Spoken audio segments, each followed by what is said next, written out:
Welkom by die getuienis. Ek is Anthony, gemoedelike kameraman. Daai om presies te wees. Maar vandag is 'n bietjie anders. Ons gaan vandag so 'n bietjie praat oor iets waarmee ons almal sukkel, verslawings. In Romeine 6 vers 14 sê dit duidelik dat sondes nie ons moet beheer nie. So ek gaan 'n bietjie vir ons lees in Johannes 8 vers 34, die Passion Translation. Dit sê, I speak eternal truth. Jesus said, when you sin, you are not free. You have become a slave in bondage to your sin. So wat dit sê is, die Here sê vir ons, dat ons nie vasgevang in ons sondes moet wees nie. Want dit is regtig moeilik om daar uit te kom. So ons gaan nou met Jaron gesels oor hoe hy daar uitgekom het met sy verslawings. Jaron, baie welkom. Dankie Anthony. Wat is jou ervarings rondom porn en games? So ek was vir die eerste keer aan games en pornografie voorgestel toe ek 10 jaar oud was. Dit was by 'n vriend se huis en sy ma en sy ouers het hom baie los toegelaat. So hy het connection gehad aan die internet. Hy het 'n rekenaar gehad, so hy kon enigiets doen wat hy wou regtig op daai ouderdom, wat dit baie gevaarlik maak. So toe ek onthou het vir my foto's begin wys. Dit was net meisies met bikinis eerste en toe begin dit meer promiscuous raak, kan ek nou maar sê. En ek onthou toe gaan hy uit die huis uit en nadat ek daai foto's sien, toe het dit amper asof 'n knoppie in my brein afgaan. Dit was amper soos instink gewees. En ek wou dadelik meer hê. Sure. So ek was amper dadelik gehoek aan dit gewees. So toe hy uitgaan, het iets gesê oor ons kan nie regtig video's kyk hier van die wifi gaan opraak of wat ook al. En toe wag ek vir hom uit te gaan, toe gaan ek en toe kyk ek self vir video's en sulke tipe goed op. So Dit het my dadelik gevang. En die gaming het my ook gevang daarso. Hy, soos ek gesê het, 'n rekenaar gehad en internetkonneksie. So ek het begin games speel by hom en ek het regtig begin verslaaf word aan dit, want dit is 'n baie verslawende ding om in te val. So van toe af was ek vir 6 jaar verslaaf aan albei gewees. Vir daai 6 jaar het ek nie regtig agtergekom dat ek verslaaf was aan die gaming nie. Ek het in 'n huis groot geword waar beide my ouers Christen was, gelowig is, en hulle het ons groot gemaak met stories van die Here en die Bybel en wat sondes is, wat verkeerd is, wat reg is. So ek het 'n baie verstaan gehad daaroor. So gedurende die 6 jaar het ek altyd geweet dat dat pornografie 'n slegte ding is. Ek het geweet ek was verslaaf aan dit, ek het geweet ek moes dit doen nie. Ek het die hele tyd bely, maar belydenis is mos om terug te draai van jou sondes, om weg te draai van dit, nie om terug te draai en dan weer terug te draai na jou sondes soos 'n hond wat teruggaan na sy opgooi toe nie. Ja. So ek het dit elke keer gedoen nadat ek met die pornografie gesit het. En dit het tot op 'n punt gekom waar ek so 7 keer 'n dag partykeer dit gekyk het. Dit was baie 'n rowwe punt in my lewe gewees. Maar in elk geval, ek het nie geweet dat ek verslaaf was aan gaming, ek het nie besef die effek wat het gehad het op my lewe nie. So dit was eers na die tyd. Maar ja, So hoe het jou lewenspatroon verander? Ja, so ek was nog op skool gewees daai tyd. In die normale staatskool, was 'n plaaskool gewees met die naam van Broerstrom. En ek dink ek was klaar 'n bietjie skie gewees om met ander meisies te praat, behalwe in my familie. Maar toe ek begin het met pornografie, toe was dit amper soos ek kon glad nie. Ek kon glad nie met meisies regtig praat nie. Ek kon nie regtig ook oogkontak met hulle maak nie. Ek kon basies nie met hulle interact soos normale mense nie, soos wat hulle is. En so dit het my baie afgedruk. En selfs na ek uit die skool uit was dit baie moeilik vir my om met meisies te praat. En ek onthou ook dat ek baie frustrasie gehad het. Ek het eers, veral met die gaming, ek het eers al later agtergekom na ek uit die tyd is, maar ek onthou ek ek was baie frustreerd en kwaad gewees want my ouers het tydlimite vir my begin opstel. En as jy verslaaf is aan gaming dan soek jy net meer en meer, soos 'n uur en 2 ure gaan dit nie vir jou doen nie. Jy wil die res van jou tyd spandeer, jy wil niks anders doen nie. So, en ons het nie regtig rekenaars gehad of enigiets daai tyd nie, so ek onthou, ek het ook maar my vriende begin gebruik om by hulle rekenaars uit te kom, onder andere Andries, maar hy was net so verslaaf soos wat ek was. Ja, so ek was baie frustreerd, ek was baie kwaad as my ouers my gesê het, ek moet ophou met die gaming vir die dag, en ek het hulle baie gepraat, en in plaas van om vir hulle te luister het ek in elk geval aangaan met die gaming, jy weet, sonder dat hulle weet daarvan, so dit het my amper dit 'n rebellie in my gestig, wat nie baie goed was nie. So dit het ek eers agtergekom later. En ek het meer violent geword met my sissies en goed. Ek onthou op 'n jong ouderdom, ons is almal hardkoppige kinders gewees en ons het al baie fights gehad, maar toe ek aan die pornografie en die gaming in was, toe het ek baie vinniger kwaad geword vir alles. Ons het baie fisiese gevegte gehad met mekaar. En dit het my baie sleg geaffekteer. Ons was al klaar aan die geveg gewees voor dit, maar dit was 'n catalyst. Ja, net so. Dit het net erger gemaak. So, as gevolg van die rebellie wat het gestig het en die konstante need vir gaming en pornografie, het ek baie meer ongeduldig geraak met wat my ouers my gevra het om te doen, om die huis skoon te maak, jy weet, net om my werk te doen in die huis. Sure. So, ja, daai rebellie het basies amper elke aspek van my lewe met my ouers geaffekteer. So, hulle het my nog steeds lief gehad, soos enige ouer. Hulle het my baie lief gehad, maar ek was op 'n baie lae punt gewees, so my verhouding met hulle was nie so goed nie as gevolg van myself. Ek wou nie 'n verhouding met hulle erg gehad het nie, as ek het so kan stel. Ek was so geïnteresseerd in games en die pornografie dat het my lewe geword het. Dit was dit al wat jy aan gedink het. Al wat ek aan gedink het. Ja. Soos jy my ook toe jy nou met die girls gaan praat het, nee, wat het deur jou gedagtes gegaan en goed? Hoekom het jy gesukkel om met die girls te praat? Ek het hulle objectify, ek het hulle gesien as goed, nie mense nie.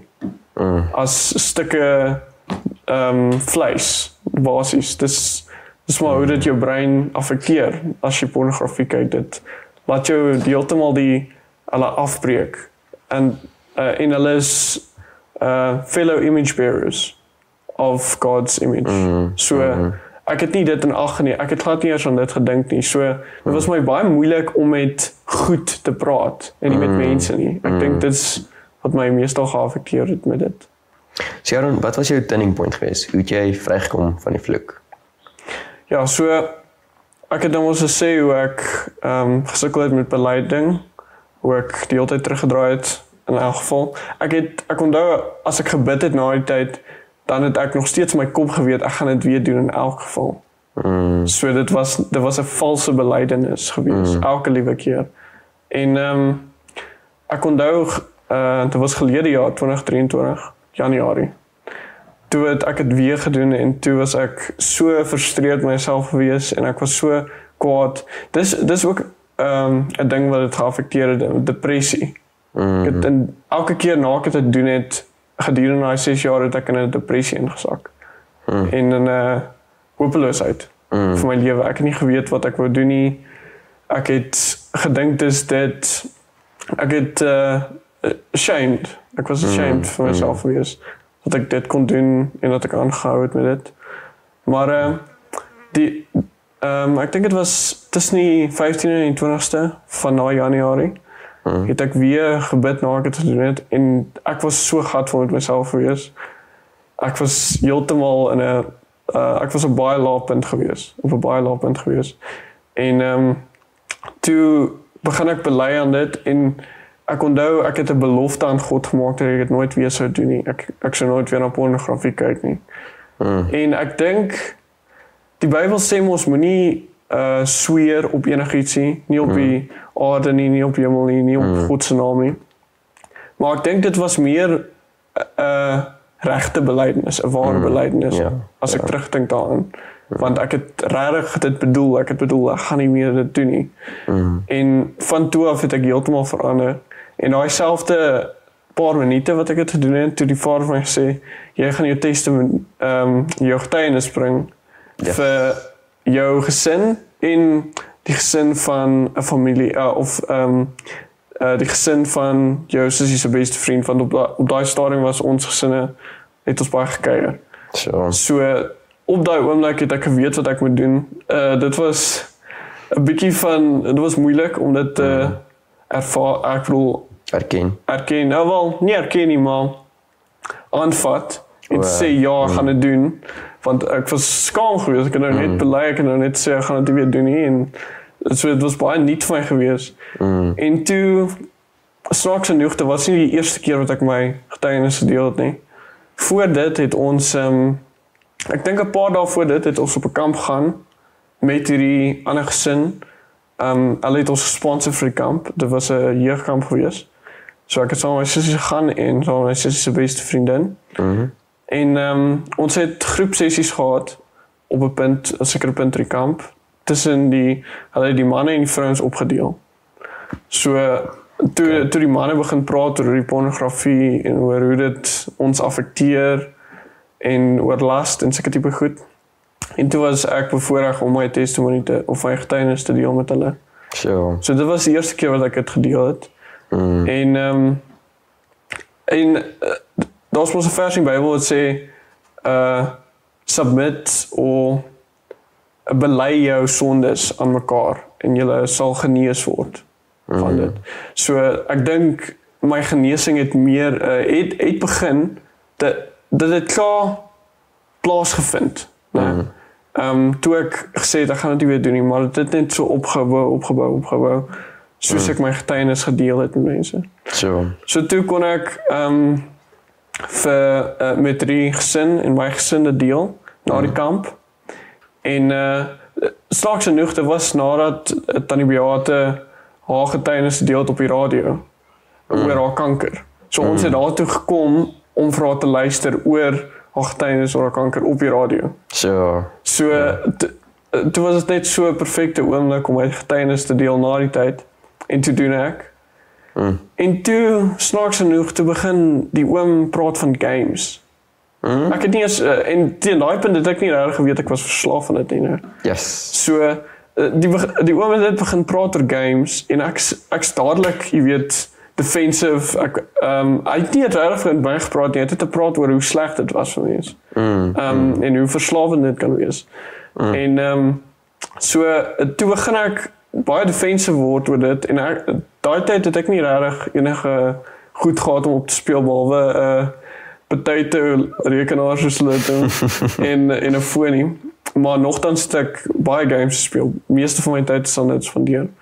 So ek het baie defensive geraak met hom en hy het net gepraat van hoe sleg dit kon wees en die verslawings, en toe staan my vooraan hierdie video's op YouTube van Little Light Studios. Dis 'n sekere channel op YouTube. En hulle het 'n controller series gehad oor hoe hulle van die begin van games af en dan moderne games en hoe hulle baie navorsing gaan doen het in die root van games en sulke tipe goed. En ek het dit gekyk, al drie, dis 3 dokumentêre. Ek het dit gekyk en na dit was ek heeltemal soos, ek's klaar met 3. Ek gaan nie meer hierdie doen. So, ja, ek dink dit was die draaipunt vir my gewees op daai stadium.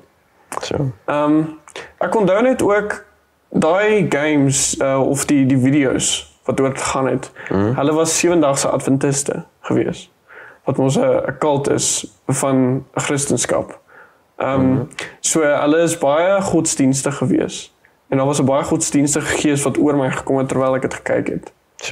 So ek onthou ek het vriende gehad in die dorp en ek was nie baie I was very harsh with them. Want hulle was ook in die games in gewees.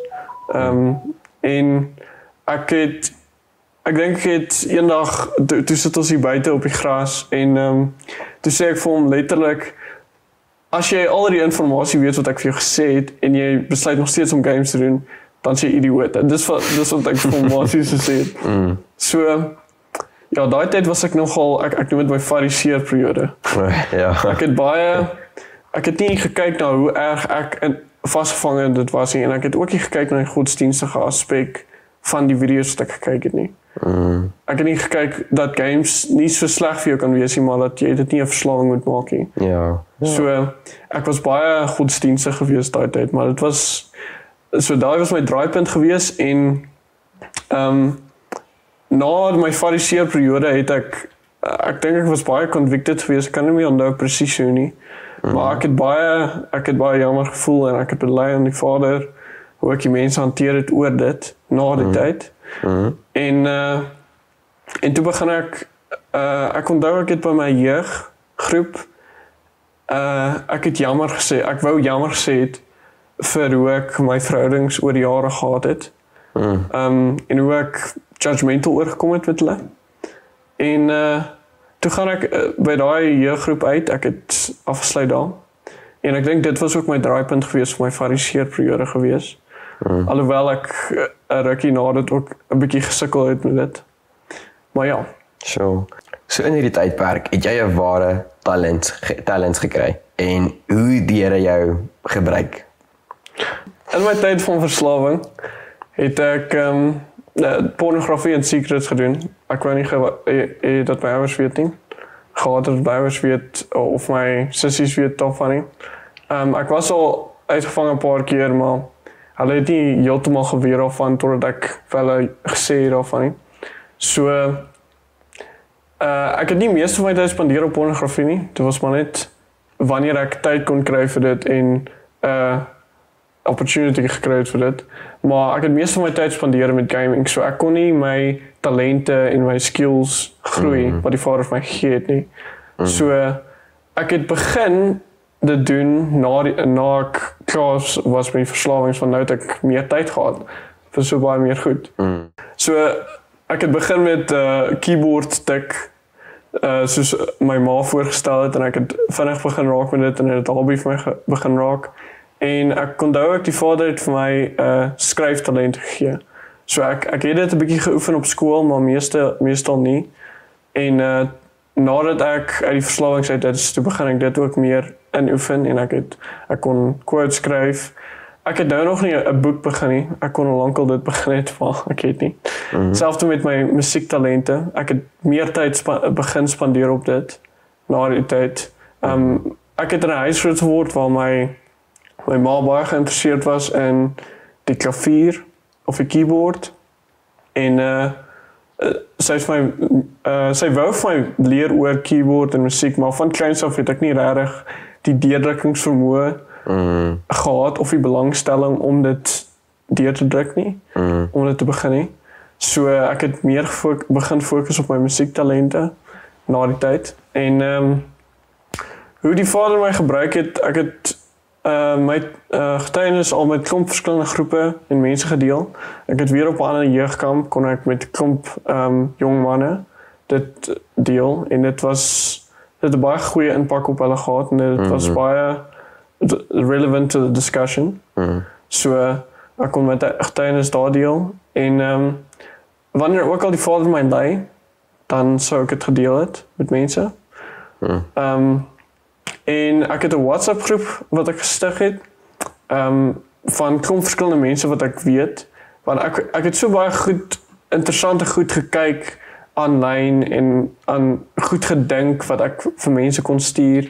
So ek het gewoonlik op my status gesit of wat ek al, maar ek het net gevoel dalk roep die Here my om 'n groep te stig sodat ek jy weet die mense 'n bietjie kan lei en vir hulle goed kan stuur en amper soos 'n community kan bemoedig en skrifte stuur elke dag.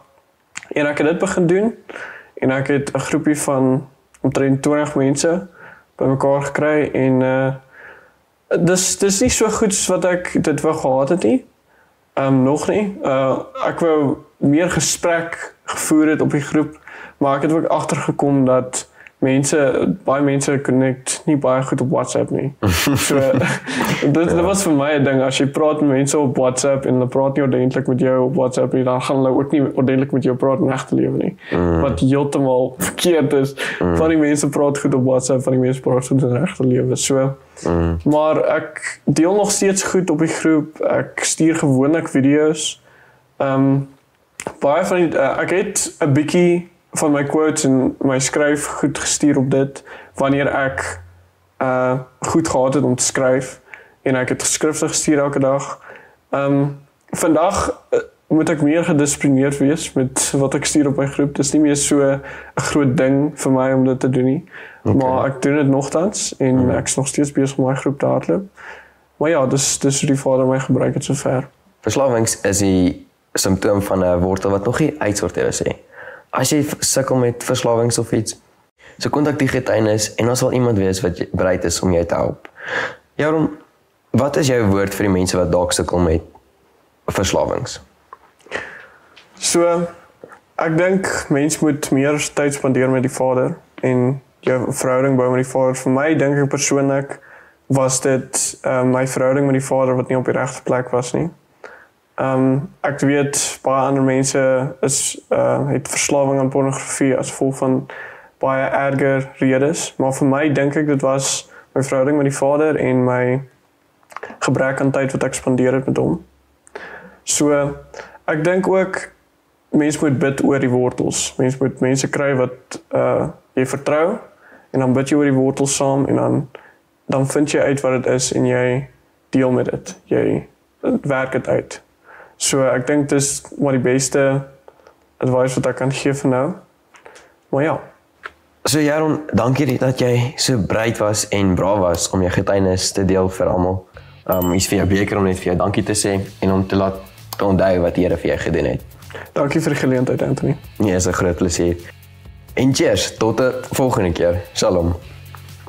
En sorry. Dis dis nie maklik nie. In hierdie tyd. Shalom. Shalom. Yeah, it's like this was like nothing. Ek gaan net kyk wat ek gaan. Ja. In hierdie tydperk het jy jou ware kleur ontdek. En Ja. so in hierdie tydperk het jy jou ware Ja, so ek het so ek sê dat ek meeste van my tyd so. Ja, dankie vir die geleentheid. So, cheers, tot de volgende keer. Oké, dalk 'n volgende keer, maar ja, sal sien wat gebeur. Cheers.